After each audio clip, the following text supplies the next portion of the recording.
Yes, welcome back, friends. First and foremost, my apologies for using a small font size. Again and again, I've been trying to explain you why I use small font size. Even though I've used a small font size, I've tried to read every line for you so that it is conveyed in the right sense.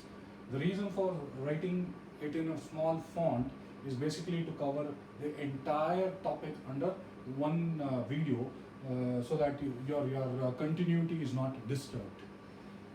Fine. I hope you have pardoned me for this small issue. In continuation of the chapter on LLP Act 2008, the Limited Liability Partnership Act 2008, we would be going to the next session, which is basically the characteristic features of LLP or the salient features of LLP. Target exam question in my view. Please do revise this again and again.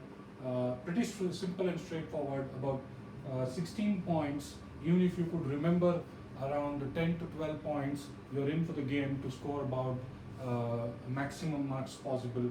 Let's say if it is a 10 marks question, please write everything what is mentioned here on the board and try to score with good handwriting, of course. There is no doubt you can score 8 and above if you just follow whatever bullet points I've written. Yes, my dear friends, let's start with the first of the characteristic features quickly. Nothing much analytical here, except one or two issues. I will definitely discuss those issues. Let's see what is the characteristic features or the salient features of LLP. First one, LLP is a body corporate. In my previous video itself, I have covered this. That is, Section 3 of Companies Act 2013 includes an LLP registered within India as a body corporate. So that is the first feature. The next is perpetual succession. If you have already covered Companies Act 2013, this topic should not take much time. Perpetual succession means the continuity factor of the entity. The entity continues regardless of who the members are. As we popularly say in the case of companies, that is, shareholders may come, shareholders may go, company lives forever. Similarly here, perpetual succession of LLP is assured until and unless the LLP itself is liquidated or closed down through a natural process of law. That is, it can continue its existence irrespective of the changes in partners. So who are all the partners last year, who are the partners in the current year of the LLP is irrelevant. LLP still continues to exist. Death, insanity, retirement or insolvency of the partners has no impact whatsoever on its existence. So one of the partner may die or the other partner may retire, as long as the minimum partner is maintained, that is 2, by way of admission of a new partner into an LLP, LLP continues. Then, most important of all, the LLP can enter into a contract and hold property in its own name. So whether an LLP can execute a transaction, yes, it can execute a transaction in its own name. Can it hold a property in its own name? Yes, it can hold a property in its own name. Next, separate legal entity. These are basically repetitive points which we have already covered under the Companies Act as far as the salient features and characteristic features of companies are concerned. So it should not take much time for you to observe and understand these points. Separate legal entity. It is liable to the full extent of its assets. That means whatever assets it has to liquidate that and repay the liability. But partner's liability is limited to the extent which is agreed upon by them, which means it has a separate legal existence altogether. You can't say the liability of the LLP is the liability of the partners, which we understood in the case of partnership, where joint and several liability was there applicable to the partners. In the case of LLP, it's not the same, which means separate legal entity status is given for the LLP. I give an example. A creditor of an LLP remains a creditor of the LLP alone. He cannot become a creditor of the partner of the LLP. a separate status of LLP is assured over there. LLP is different, partners are different. Am I clear with my explanation? Continuing further, LLP agreement, like we have partnership agreement, we also have LLP agreement, which I've already covered in the definition part. The same thing is applicable here. Kindly go through that.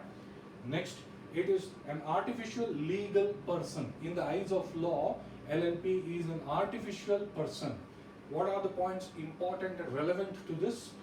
Because it is created by the legal process and has the rights of an individual, we can call LLP as an artificial legal person. What does it mean?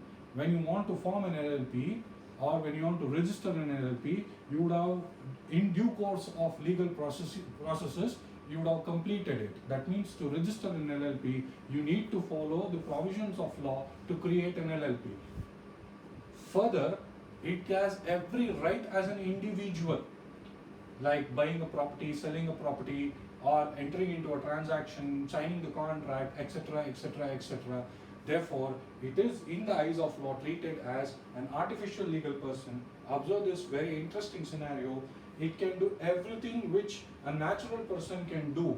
It can do everything which a natural person or an individual like you and me can do, except of course, very interesting to note that it cannot go to jail, or it cannot marry someone, or it cannot divorce someone, or it cannot take oath. Take oath means you are making a statement which is true to the best of your knowledge and belief. So being an artificial person, it cannot be administered to an oath session, or probably should I say it cannot in personal capacity take an oath.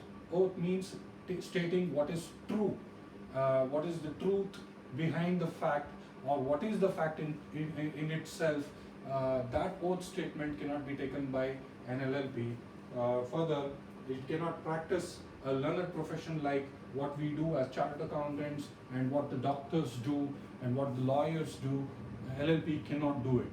Remember, a team of chartered accountants can create an LLP, but the execution of the profession called chartered accountancy cannot be done by the LLP. It can be done by the partner of the LLP, because he has the right to do it, supported by the Act of Parliament called Chartered Accountants Act 1949. So, therefore, what we try to understand here is, it can do everything what a natural person can do except these things, which means in the eyes of law, LLP is an artificial person. In continuation of it, the fantastic point which states that it is invisible, correct? LLP is invisible, you can't see it. It is intangible, yes, you can't touch it. It is immortal, conditions apply.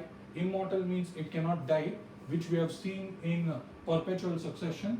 However, remember, if it has to die, that means if the LLP has to close, it also needs to go through the process of law for closure of LLP. Therefore, I have put a star mark for the word immortal, but not fictitious, as it really exists. See the beautiful point? What it says is, it is invisible, intangible, immortal, conditions apply, but it is not fictitious. It is not a fictitious thing because it really exists. What do you mean by fictitious? It's a presumption. We call fictitious assets. It has no meaning in it. It has no weightage in it. It is almost irrelevant whether we have it or not. Fictitious assets. If you want me to give an example, let's say there is goodwill, which is no doubt an intangible asset, but remember, if the company or the entity is a continuous loss-making company, then such goodwill is basically fictitious, which cannot have its own meaning. Once it is a loss-making company for several years together, then what's the point of goodwill? Goodwill being an ability to generate profits, where profits itself is not happening. The purpose of having such goodwill is defeated. Therefore, we can call such asset as a fictitious asset. On the same lines, I would like to explain what is meant by LLP. LLP is no doubt individual, no doubt invisible, it is no doubt intangible, it is no doubt immortal, but definitely it is not fictitious, as it really exists. I hope the explanation was sufficient for you to understand the meaning of artificial legal person. In continuation of it, the sixth point common seal. Like in companies, we have already seen that companies, when it executes a transaction, it has to have a common seal. It is not like the similar normal seals that we use. It is an embossed seal where you can see the embossed mark of the company. That is called as common seal. LLP can act through its partners or designated partners. Any decision or any activity or any transaction which the LLP has to perform, it can be done through its partners or designated partners. Designated here, I mean the working partners or the managing partners. So LLP can act through its partners or take any decisions through its partners or designated partners. Observe the important second point. It may have its own common seal, which means it is not mandatory for an LLP to have a common seal. There's an option whether you want to have a common seal or you do not want to have a common seal. But if in case you have taken a decision to have a common seal, then if it chooses to have it, then it shall remain under the custody of some responsible official of the LLP. It could be any of the secretarial person, or it could be any of the official person in the capacity as an officer of the company or officer of LLP, which includes a chartered accountant as well. It includes a company secretary as well. It can include the main managing partner, that is a designated partner as well. So the custody of this common seal should be with such an official.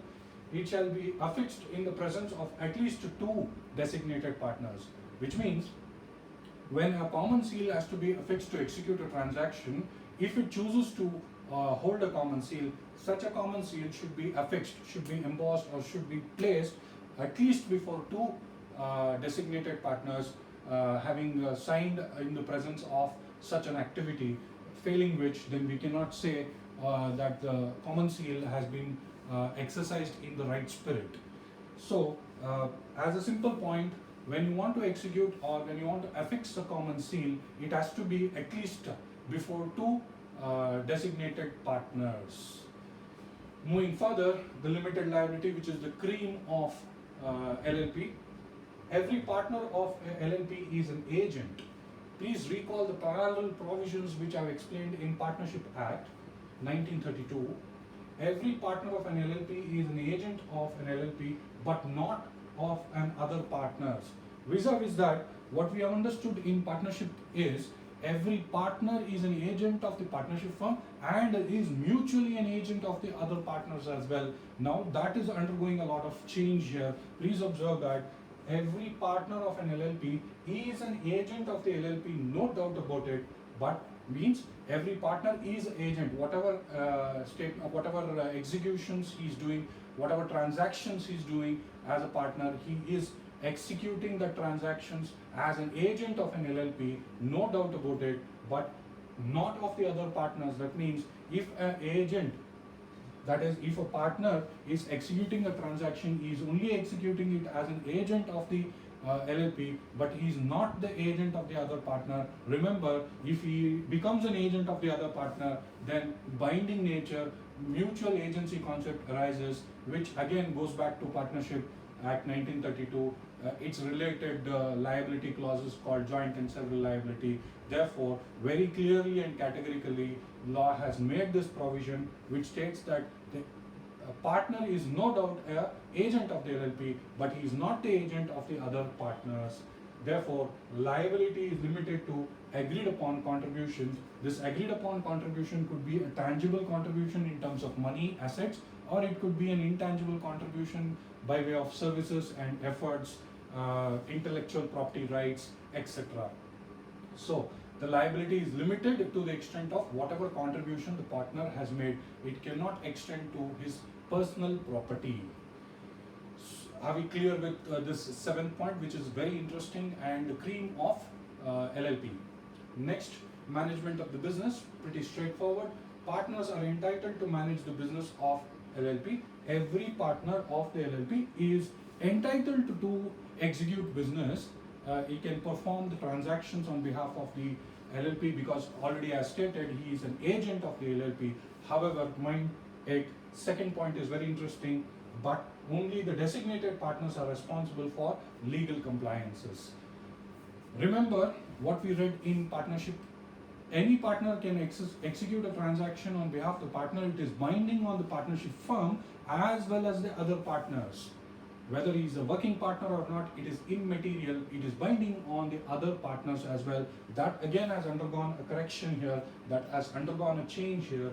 Yes, every partner of an LLP is entitled to do the business or manage the business of the LLP.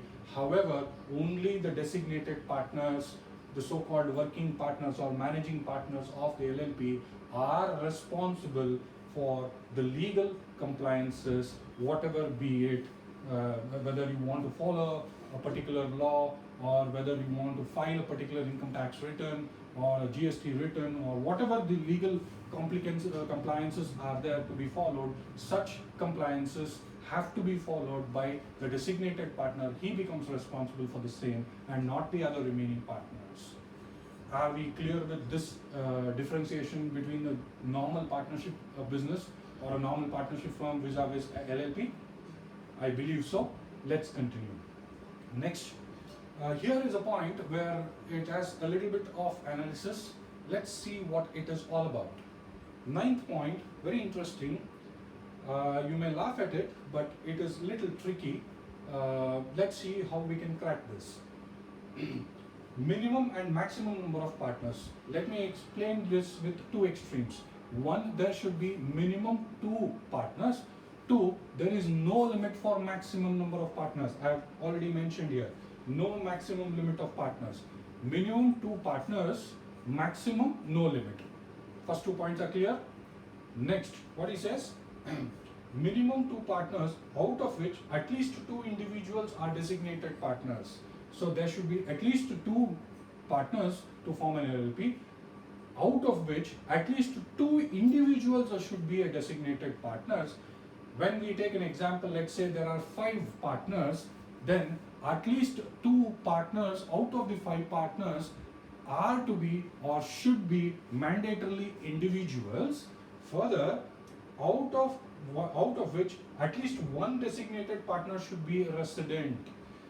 In explanation of it, in continuation of it, if my example is there are 5 partners, out of which there should be at least 2 partners who are designated partners mandatorily as individuals.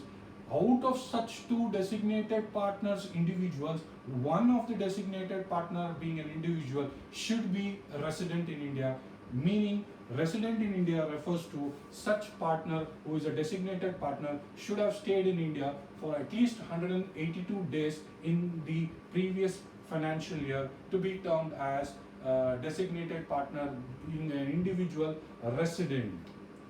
Am I clear with this? I repeat again, there should be at least 2 there should be at least 2 partners to form an LLP.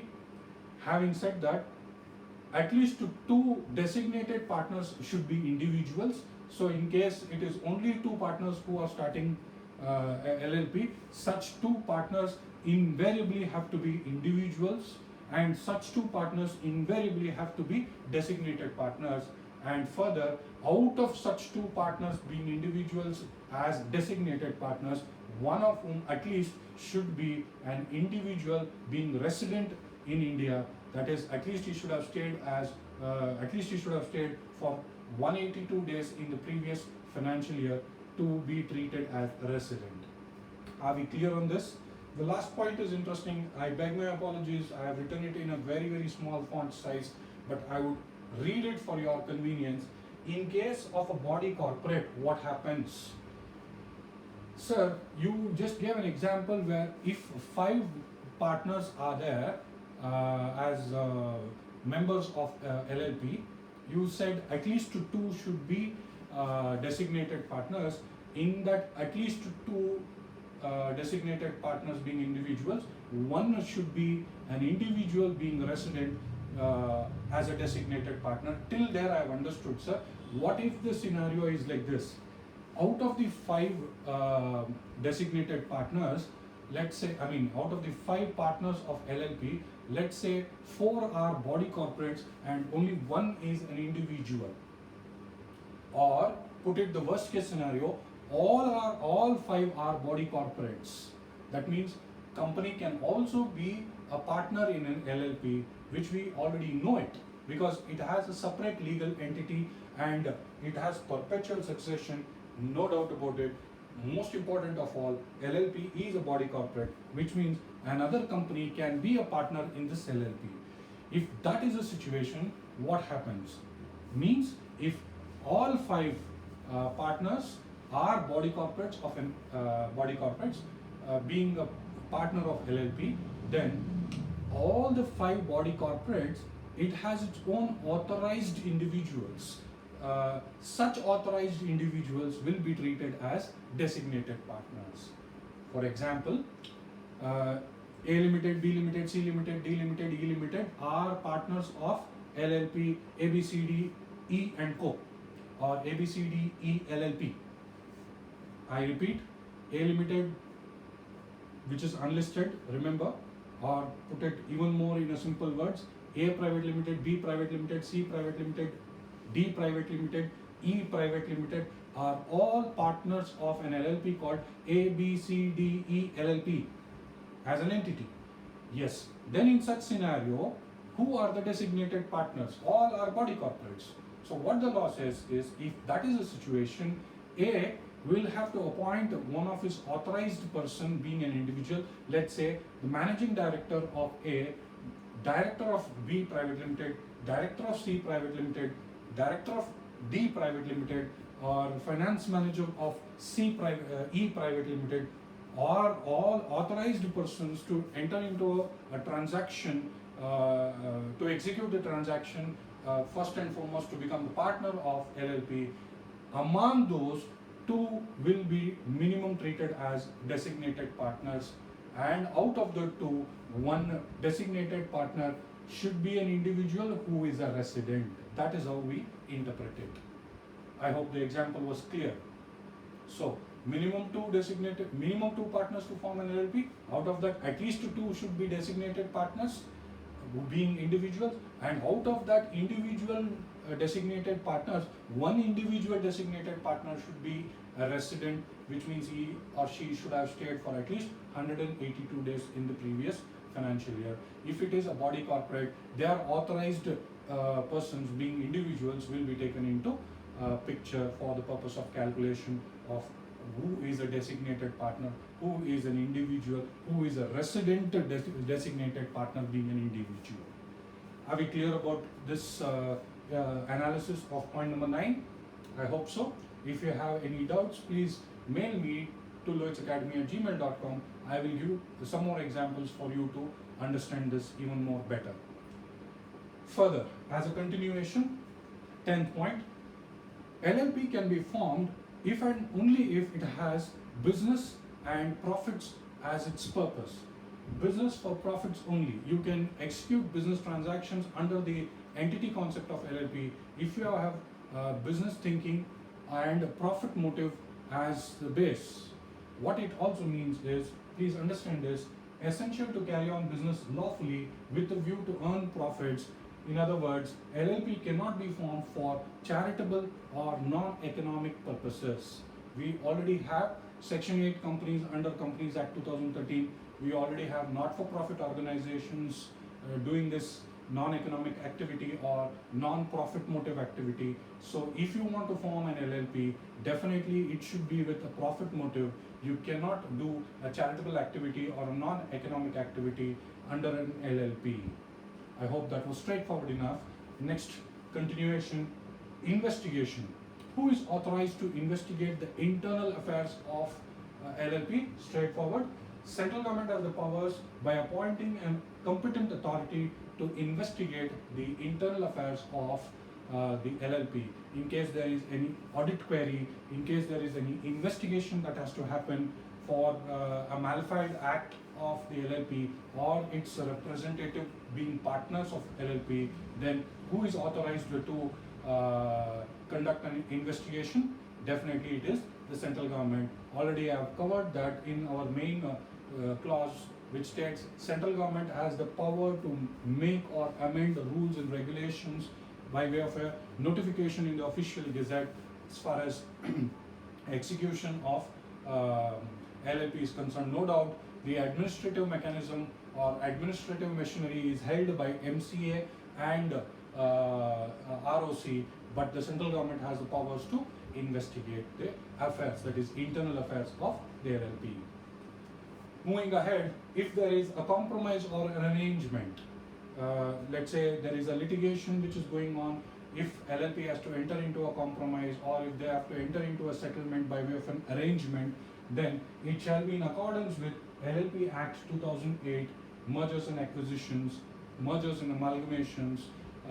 Please recall the first session that we have to go through the second schedule, the third schedule and the fourth schedule in case we have to enter into a conversion of a partnership firm or a conversion of private limited company or an unlisted public limited company into an LLP. As an extension, we also find that in case there is a compromise or an arrangement, then we go and refer to such schedules to find whether can we do it. If at all we do it, then it has to be in line with LLP Act 2008. Moving further, if you have to convert an LLP into an LLP, then also you have to go back to the second, third and fourth schedule, that is of the LLP Act 2008, that is a firm or a private limited company or an unlisted public limited company. Remember, I make this statement again and again, listed public limited company cannot be converted into LLP. Here what I mean is a firm, a private limited company, unlisted public limited company can be converted into an LLP provided it is as per the provisions of LLP Act 2008. I hope these was running commentary points, pretty straightforward. You can definitely recall these in exams. Repeat these videos again and again. Watch it 3-4 times. You will be able to get the grip of the number of points. Please mention all the 16 points what I've written on the board. You will be in a better position to answer if and when the question comes for salient features or characteristic features of LLP. Continuation, 14 point, very important, mutual agency. I should have probably brought it somewhere here, but I missed it. I am including it here as a 14th point. Check this. No partner is liable on account of independent or unauthorized actions of other partners. So, if an individual partner who is a member of the LLP, should he be liable for any acts of the other partners? No, we have already understood that here in limited liability point number 7, that if any unauthorized act is done by the other partner, or if it is an independent action of another partner, the remaining partners are not liable, because remember the point, partner is an agent of LLP, but he is not an agent of the other partners. Therefore, the protection is given here, mutual agency. Under that, no partner is liable on account of independent or unauthorized actions of other partners. That is, individual partners get shielded from joint liability created by the other partners' wrongful business decisions or misconduct. So if one of the partner has done a wrongful act, or if he's done a misconduct which has led to liability, then in such a case only he will be liable. Definitely the other partners, no doubt were the partners of LLP, cannot be held liable jointly, because the purpose of LLP is to protect and shield them with limited liability for any wrongful decisions or any misconduct of the remaining or the partner who has done the misconduct. Are we clear on this point? Next, all partners are agents of LLP, but no one partner can bind the other acts. This is in continuation of the 7th point what I already discussed, which means mutual agency concept as far as within the partners is not available as a matter of right in the case of LLP. Whatever acts have been taken by the partner, it is as an agent of LLP, but it is not as agent of all the remaining partners, to protect the joint and several liability clause of the remaining partners, which means personal liability cannot arise in the case of LLP. Are we clear on these points? Hopefully so. If you have any doubts, you always have the mechanism to mail me to lohitsacademy@gmail.com. I will ensure that your doubts are clarified.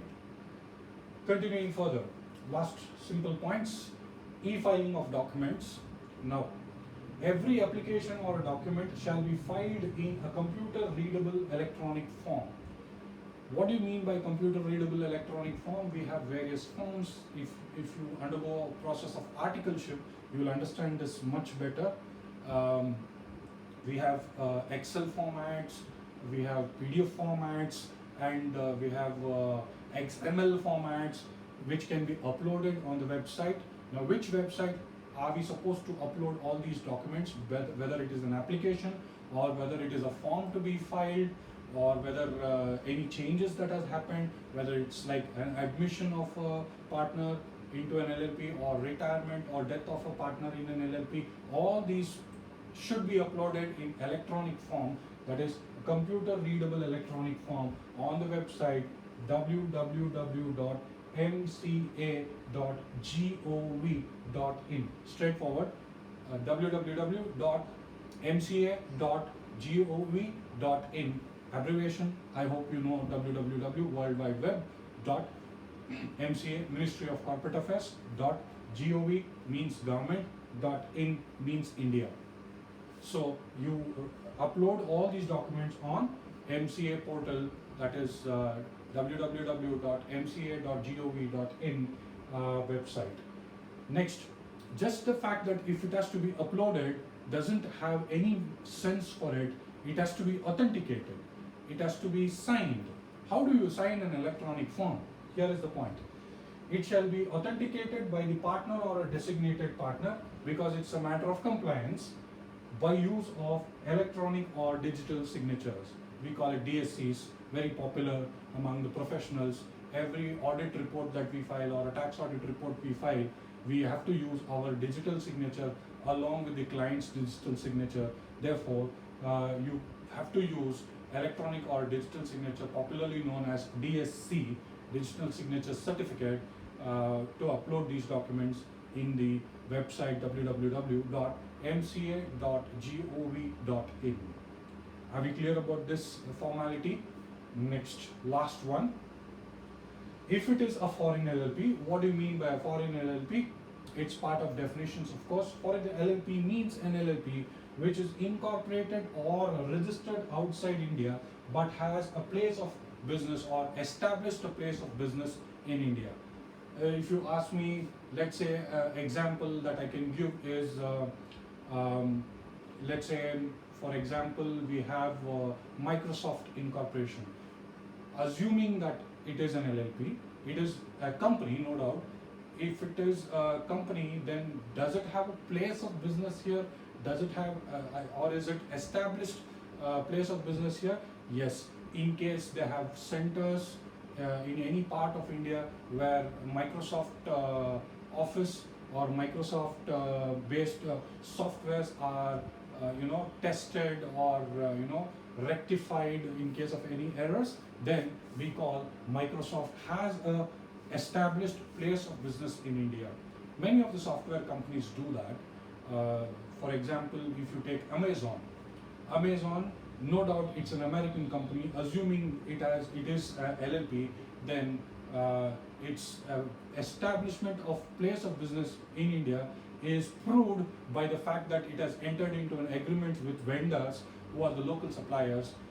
Basically what Amazon does is it makes the buyer and seller connect under a common platform called Amazon. So when the buyer buys a product from the seller, Amazon ensures that it reaches the buyer, and Amazon ensures that the payment is delivered to the seller. This is the fact that has to be proved for business establishment or place of business establishment.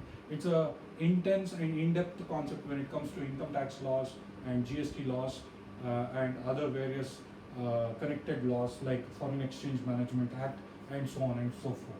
So connection, business connection and place of business is a very critical element when you come to a higher level of academic studies. When you come to that, definitely I will explain that in depth. As of now, what you have to understand is If it is a foreign entity or if it is a foreign LLP, then it has to be incorporated or registered outside India, but it has established a place of business in India, then it will be treated as a foreign LLP. Important point to be noted is the last point, that is foreign LLP can also be a partner in an Indian LLP. So recall the minimum partners clause. Among these minimum partners clause, one of the partner can also be a foreign LLP. If the foreign LLP is partner of Indian LLP, then the foreign LLP should have authorized one of the members of it to execute or act on behalf of the foreign LLP in the Indian LLP. Then whether such a person is a designated partner, if he is a designated partner, is he a resident individual, that question also will arise here. So all these points should be kept in mind for analytical purposes. It may be helpful when you eventually end up in practice of many of these entities, professional advice given to many of these entities. So definitely whatever points I have mentioned here, no doubt it will help you immensely for your exam purposes, but recall this and retain these provisions in mind. Definitely it will be helpful for your future course of professional practice. So my dear friends, these were all the points related to salient features or characteristic features of an LLP. Please do revise this again and again. Any doubts, clarifications, mail me to lohitzacademy@gmail.com. I will revert back to you. Coming sessions, there are a lot of other provisions involved as far as LLP Act 2008 is concerned. I shall do it in due course. Thank you so much.